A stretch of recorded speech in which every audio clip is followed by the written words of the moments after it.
everyone! Welcome to the first day of Vlogmas, where Paige and I will be posting a video every single day in December. AKA Stress City. Paige, how did I let you talk me into this? So today we're starting off with something not at all personal. My racial identity. This is something that has always given me a bit of pause throughout my life, but especially within this last year. And even doing this video, I'm not 100% confident in how I feel. I guess just because I'm not really used to saying it. So my grandmother came to America from Mexico when she was very young. She tells me this story about how she and her sisters one time went to see Gone with the Wind in theaters, and one of her sisters had to use the bathroom and they actually had to go home because since they were Mexican and you could tell, they weren't allowed to use the public restroom. So yeah, my grandmother has lived through just a lot of different periods of like, oh, do we like Mexicans? Do we not? And then many decades later, she had my mom, who is biracial. She is half white and half Latina. And then my mom married my dad and had my brother and me. And so we are 75% white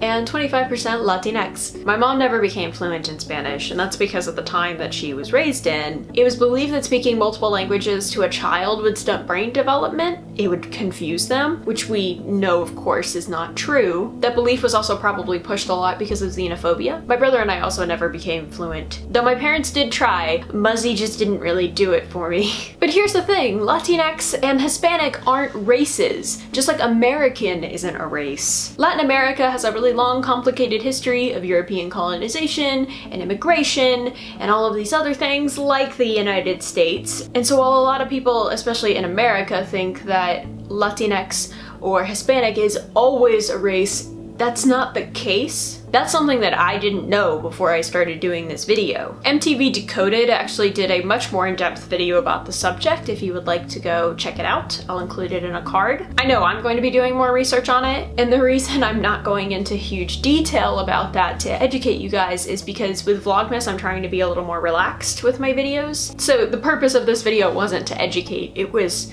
to talk about myself. So it would have been incredibly counterproductive for me to write a video essay about Latinx and Hispanic and the history of the racialization of that if I was trying to do a more personal video. So yeah, I can be white and Latina.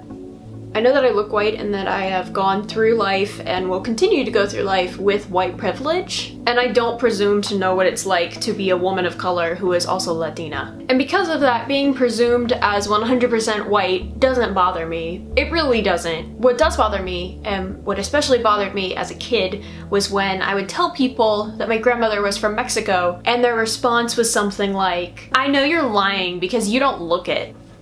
Well, you don't look rude as hell, but here we are. I guess ultimately the thing that is important for me to convey in this video is not that I proclaim myself as Latina or say that I am a woman of color so I can get social justice cookies or something incredibly stupidly white like that. Because while I know that my grandmother and my mom are women of color, I don't think that I am, and I know I shouldn't occupy a space where I don't belong. But the important thing here is that if somebody tells you that their parents or grandparents or what have you are from a certain place or a certain race, don't be a jerk about it just because that person doesn't conform to your idea of what they should look like or be. I think we can all admit that we've probably done this at one point. And even if you do think they're lying, have the good sense not to voice that trash.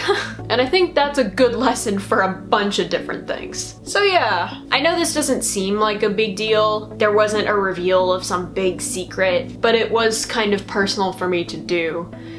So I hope you enjoyed it, and thank you for watching. Let me know in the comments if you have ever had an experience where someone presumed to know you just by looking at you. And subscribe to The Princess and the Scrivener to keep yourself updated on Vlogmas. The princess will see you tomorrow.